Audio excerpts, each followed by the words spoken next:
Ya halo semua, gua Andre dari jualinlaptop.id. Hari ini gua akan mereview laptop yang gua dapet laptop bekas dari customer, yaitu Lenovo ThinkPad T410.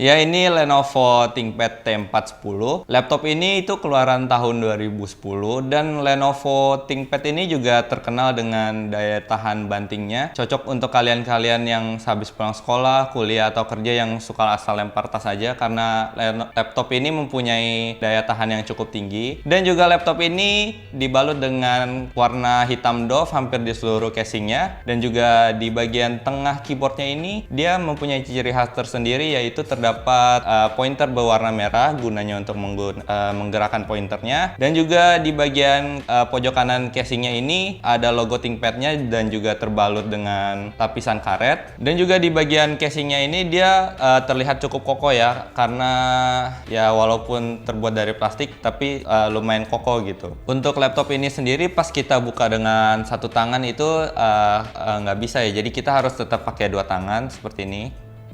Nah, dia kan bagian bawahnya terangkat, jadi kita harus tetap pakai dua tangan untuk membuka laptop ini. Dan juga hinge laptop ini terbuat dari stainless steel, ya seperti yang bisa lu lihat ya. Dia terbuat dari stainless steel. Ini terbukti banget dia bahwa hinge-nya itu kokoh, dan juga laptop ini bisa ditekuk sampai 180 derajat.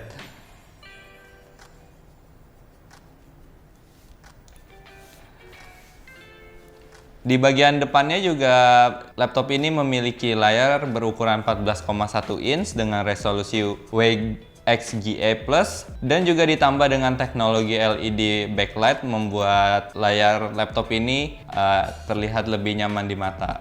Untuk bagian bezel laptop ini di bagian kiri dan kanan tidak terlalu lebar, dan juga di bagian atasnya ini dia terdapat satu buah lampu ya.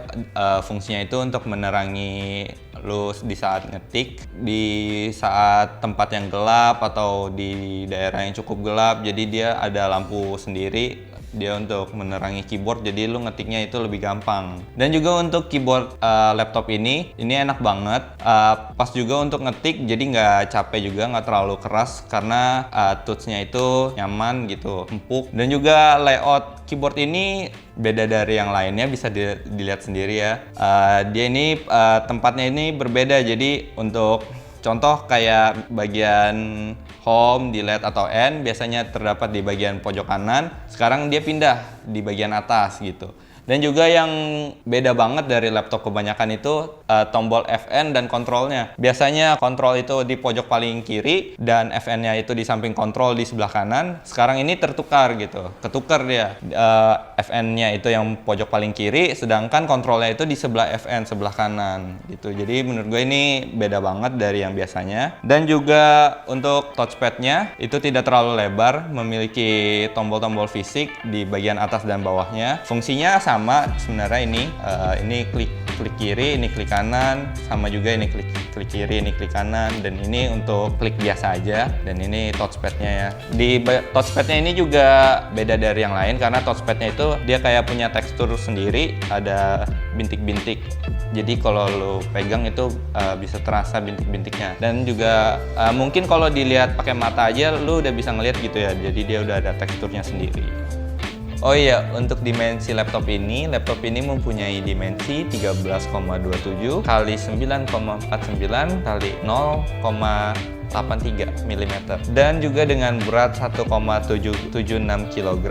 Laptop ini termasuk ringan untuk dibawa kemana-mana dan juga nggak bikin pegel punggung saat dimasukkan ke dalam tas dan untuk perjalanan yang cukup jauh ya. Dan juga laptop ini termasuk ringan karena berada di 1,7 kg.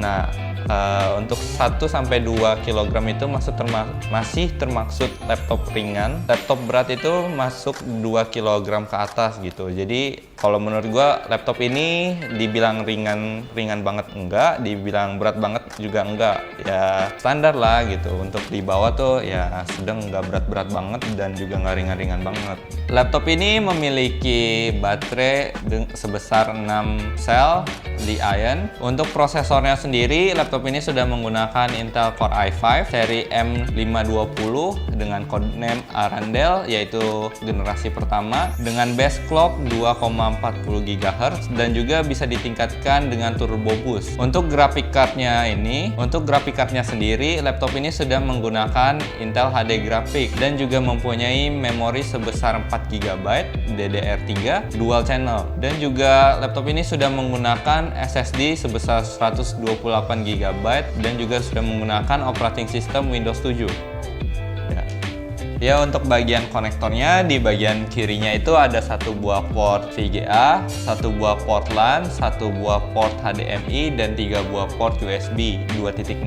Dan juga di bagian belakangnya ini dia ada satu port charger dan satu buah port telepon. Di bagian kanannya sendiri dia punya satu buah port security lock, satu buah port firewall, satu buah port USB power, dan juga ada satu buah DVD room, satu buah audio combo jack, dan juga ada satu buah port PCI, dan juga ada satu buah port eSATA. Untuk bagian depan laptopnya ini dia ada satu buah slot SDHC card ya, jadi untuk masukin memori seperti itu. Ya, dan gue juga mau sedikit tambahin, laptop ini baterainya masih bisa di removable, jadi masih bisa dibuka. Dan juga laptop ini mempunyai adapter dengan listrik output sebesar 90 watt 20 volt. Dan juga menurut gue laptop ini mempunyai konektor yang cukup lengkap atau bisa terbilang lengkap, tidak seperti laptop-laptop pada umumnya atau kebanyakan ya. Laptop ini mempunyai konektor yang sangat banyak dan lumayan lengkap, jadi kalau untuk lo yang butuh konektor yang banyak kayak gini, ini recommended banget karena lumayan useful juga untuk yang butuh ya konektornya. Untuk bagian konektivitasnya, laptop ini sudah dilengkapi dengan Wi-Fi 802.11bgn dan juga sudah tersematkan dengan satu buah fitur Bluetooth untuk mempermudah transfer file atau pengiriman file dari HP ke laptop. Dan juga di sini uniknya dia ada satu buah, bisa dibilang itu mungkin switcher ya, jadi tombol bukan tombol, dia switch gitu untuk on off. Ini tuh fungsinya untuk matiin wifi dan fitur bluetooth itu secara cepat, jadi tinggal lu switch aja, geser ke bagian kiri untuk matiin fitur wifi dan bluetoothnya, sedangkan lu bisa geser ke kanan lagi untuk nyalain fitur wifi dan bluetoothnya. Letaknya itu ada di bawah slot PCI dan di samping slot eSATA.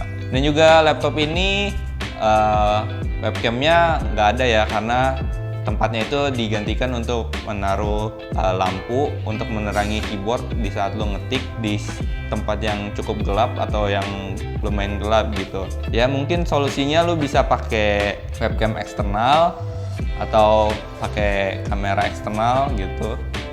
Oke, untuk audionya sendiri, speakernya ini terletak di bagian atas ya, jadi menghadap ke kita di bagian kiri dan kanan. Jadi suaranya itu lumayan kencang atau keras. Tapi untuk bagian bass sama kejernihan itu menurut gue dia kurang. Lebih dominan mungkin di treble-nya ya, karena untuk clarity-nya kurang jernih dan untuk bass-nya juga kurang nendang seperti itu.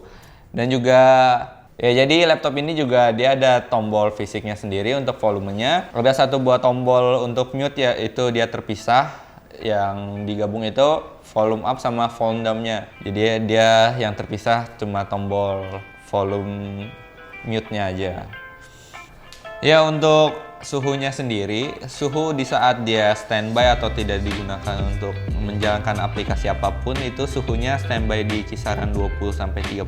Sedangkan suhu di saat kita tadi udah gue coba untuk desain, untuk browsing atau streaming, itu suhu yang bisa kita dapat itu sekitar 60-70 ke atas gitu lah. Jadi nggak terlalu panas juga, paling cuma ada sedikit anget-anget aja di bagian sininya ya, jadi sedikit anget-anget dikit doang, nggak sampai anget yang yang bener-bener anget gitu, jadi cuma dikit aja. Ya jadi menurut gua laptop ThinkPad T410 ini masih cocok banget digunain untuk tahun 2020 ini karena fungsinya yang untuk sekedar kayak ngetik-ngetik, browsing, streaming, ngerjain tugas itu masih oke banget. Tapi mungkin dengan konektornya yang sangat banyak atau bervariasi, ini lebih cocok mungkin digunakan oleh IT support atau orang-orang IT yang membutuhkan konektor yang banyak dan fungsinya yang banyak juga gitu. Dan juga laptop ini mungkin kalau untuk soal desain itu desain 2 dimensi mungkin masih oke lah ya, kayak ya Photoshop gitu-gitu. Tapi untuk yang 3D itu gua kurang recommended karena dia terbatas oleh speknya juga. Dari segi graphic cardnya juga dia kurang mendukung, jadi untuk desain 3D mungkin kurang recommended lah ya, atau aplikasinya juga nggak ngangkat di sini gitu, karena kan aplikasi 3D sekarang itu berat. Dan juga kalau untuk masalah desain ini, dia desainnya nggak termakan waktu karena dengan ciri khasnya tersendiri ya, desain ThinkPad yaitu yang kotak gitu. Dia punya sisi menariknya sendiri. Untuk pengguna Lenovo atau ThinkPad mungkin bisa komen di bawah mengenai Lenovo ThinkPad T410 ini. Ya untuk harganya sendiri sih berada di kisaran 2 juta. Tergantung pada kondisi laptop tersebut, apakah dia sudah di replace menggunakan SSD atau laptop ini memiliki denden atau lecet-lecet atau minus-minus di bagian tertentu, itu harganya bisa lebih murah mungkin ya, seperti itu. Oke, sekian review laptop bekas Lenovo ThinkPad T410 hari ini. Jangan lupa di like, komen kalau ada masukan atau saran atau kritik. Jangan lupa juga di subscribe. Jangan lupa juga di share ke kerabat, keluarga, teman, pacar, dan ya tetangga-tetangga yang ada di rumah. Gua Andre, see you next week.